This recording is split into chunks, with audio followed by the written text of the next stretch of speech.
여전히 나 미워? 응. 평생 미워할걸.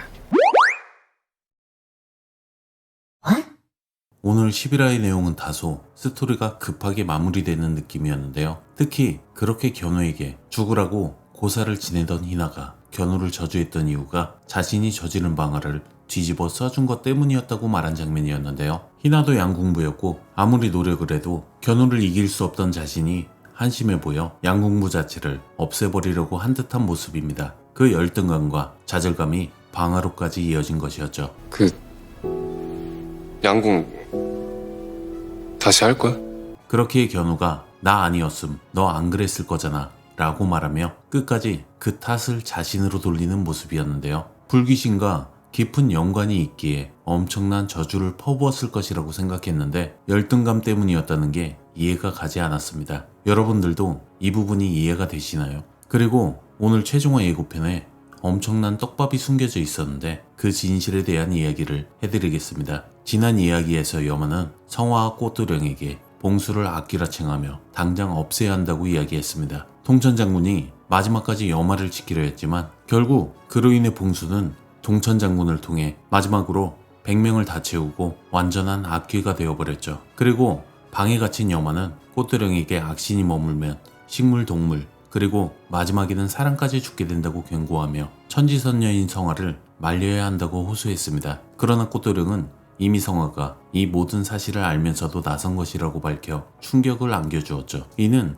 성화가 스스로 봉수와 함께 사라지는 길을 선택했음을 암시하는 장면이었습니다. 성화는 악신이 된 봉수를 몸주신으로 받아들이는 모습이었는데요. 악신도 신이기에 성화는 봉수를 받아들일 수 있었죠. 하지만 그로 인해 성화는 점점 자신의 기억까지 잃어가고 있었고 그걸 바라보는 봉수는 성화가 사라지는 건 싫어하는 듯한 모습이었는데요. 성화는 자신이 방금 전 꿈속에서 칠판에 그림을 그린 것까지 기억하지 못할 만큼 점점 봉수에게 잠식당하고 있었습니다. 성화의 기억이 희미해질수록 봉수는 아이러니하게도 더 큰 불안을 느꼈죠. 성화의 몸을 차지했지만 그녀의 존재 자체가 희미해지는 것을 원치 않았던 것이었죠. 애초에 봉수는 성화를 보기 위해서 견우의 몸을 차지했었기에 성화가 사라진다면 더 이상 봉수는 자신의 존재의 이유를 찾기 힘들었을 테니 말이죠. 그는 성화가 자신 때문에 사라지는 것을 막으려 했으나 악신이 된 자신의 힘이 오히려 성화를 파괴하고 있다는 사실에 절망한 듯한 모습이었습니다. 그렇기에 성화가 기억을 잃어가는 모습을 보자마자 꽃도령에게 찾아가 견우를 저주해달라고 부탁을 하는 봉수였죠. 그리고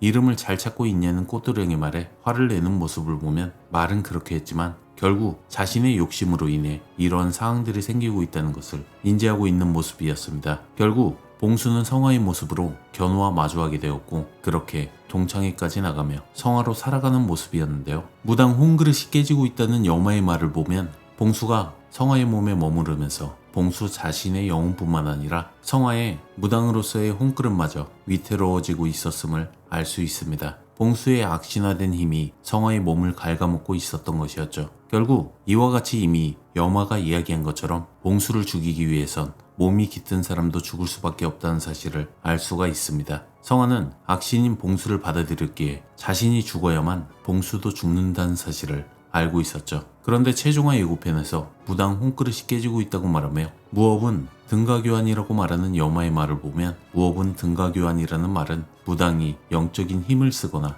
영적인 존재와 관계를 맺으면 반드시 그에 상응하는 대가를 치러야 한다는 철칙을 다시금 강조하는 대사입니다. 이는 성화가 악신 봉수를 몸주신으로 받아들이며 과거 견우의 몸을 점차 봉수가 차지했듯이 성화 자신의 홍그릇이 깨져 소멸할 위기에 처했음을 의미하죠. 즉 성화가 치러야 할 등가교환의 대가가 바로 그녀의 생명과 존재 자체가 되는 비극적인 상황임을 여마가 다시 한번 상기시킨 것이었죠. 성화는 이 모든 사실을 알면서도 견우를 위해 봉수를 받아들인 것이었는데요. 하지만 성화의 기억이 사라지는 것 외에도 육체적인 위험까지 감수해야 하는 상황이 봉수에게는 더욱 절박하게 다가온 듯 보여집니다. 네가 일어났을 땐 모든 게 끝나 있을 것이라 말하는 여마의 앞에 누워있는 성화, 그리고 그 뒤에 무표정으로 서있는 견우의 모습은 성화와 봉수를 떼어놓는 의식이 세 사람의 아비아에 치러지는 듯 보입니다. 성화의 몸에 깃든 봉수가 더 이상 성화를 파괴하는 것을 원치 않고 여마는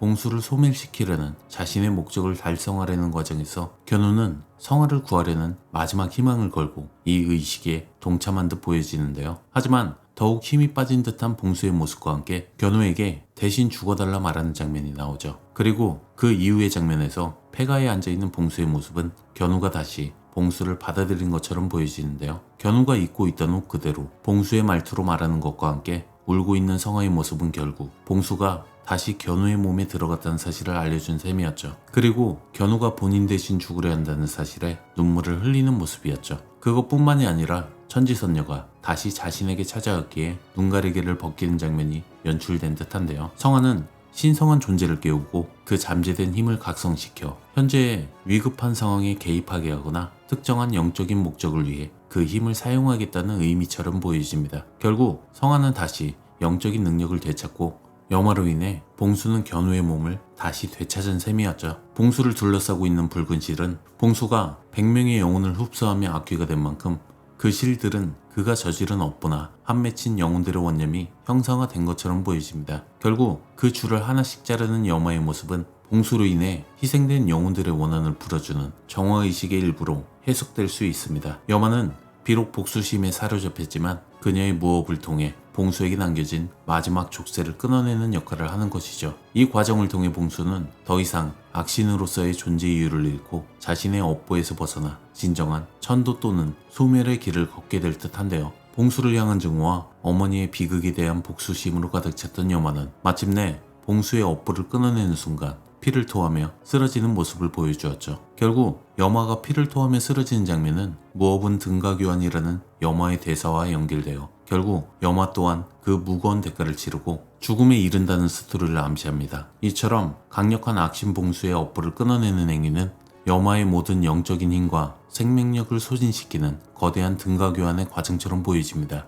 결국 염화는 봉수를 소멸시키려는 자신의 목표를 달성했지만 그 과정에서 그녀가 품었던 모든 증오와 복수심마저 함께 정화되며 결국 자신 또한 그 대가로 목숨을 잃게 되는 비극적인 운명을 맞이하는 스토리 같아 보이는데요. 이는 무업은 등가교환이라는 드라마의 핵심 메시지가 염화 자신에게도 가장 극명하게 적용된 순간처럼 느껴지죠. 그리고 봉수가 견우의 몸으로 돌아간 이후 꿈속에서 너 나랑 있으면 안 된다고 말하며 눈물을 흘리는 성화의 모습을 보면 이는 봉수와의 마지막 이별을 예고하는 장면으로 해석됩니다. 염화가 꿈속에서 만난다면 상대방이 죽었다는 사실을 알 수 있다고 했던 대사를 통해 꿈속의 인물이 바로 천도 혹은 소멸된 봉수임을 짐작할 수 있습니다. 더욱이 흰옷을 입고 꿈에 나타난다는 염화의 과거 언급과는 달리 성화의 꿈속 봉수는 견우의 교복을 입고 나타났습니다. 이는 봉수가 견우로 살면서 가장 행복했던 순간이 학생 신분으로 함께 학교를 다녔던 순간이었음을 알려주는 동시에 그가 모든 업보를 내려놓고 평화로운 모습으로 성화에게 마지막 작별 인사를 고하는 것처럼 보여지죠. 자신을 증오하던 염화의 소멸과 자신을 위해 기꺼이 목숨을 걸려는 견우의 지극한 사랑 앞에서 봉수는 비로소 모든 굴레와 한을 내려놓고 진정한 의미의 천도를 맞이하게 될 듯합니다. 그의 존재는 더 이상 악귀가 아닌 모습으로 소멸될 듯한데요. 이 모든 비극과 희생을 통해 성화는 온전한 자신을 되찾고 다시 천지선녀로서의 신력을 회복하며 견우와의 행복한 결말을 맞이할 듯 보여집니다. 불운한 운명과 잔혹한 업보 속에서 피어난 이들의 이야기는 결국 사랑과 희생이라는 가장 아름다운 등가교환으로 완성될 것 같습니다. 수많은 눈물과 가슴 아픈 이별을 겪었지만 마침내 견우와 성화는 모든 고통을 이겨내고 견우별과 직녀별처럼 영원히 함께할 운명으로 끝날 듯 합니다. 오늘의 영상은 여기까지이며 여러분들의 의견도 댓글로 알려주세요. 저는 다음 영상에서 찾아뵙겠습니다.